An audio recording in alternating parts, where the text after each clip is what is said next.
كم ستربح جورجينا من انفصالها عن رونالدو؟ شبح الانفصال يطارد كريستيانو وخطيبته جورجينا. فبعد علاقة حب قوية دامت أكثر من 8 سنوات تقاسم فيها الأفراح والأحزان معا، وإنجابهما لطفلتين هما آلانا مارتينا وبيلا رونالدو. ولكن ماذا سيحدث في حال انفصلت جورجينا عن كريستيانو؟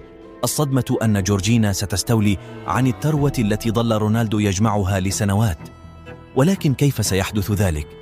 جورجينا الفتاة البريئة التي فضلها رونالدو على جميع نساء العالم بعدما كانت لا تمتلك أي شيء وكانت تعيش في فقر مدقع، فهي الآن أصبحت تمتلك ثروة كبيرة. وأشارت التقارير إلى أن جورجينا أبعدت رونالدو عن والدته، حيث ترفض الأخيرة زواجهما حتى الآن. لكن موقع سبورتسكيدا كشف بأن تسوية ضخمة تنتظر جورجينا إذا قرر رونالدو الانفصال عنها، لأنها ستحصل على 351 مليون يورو تقريبا من ثروته.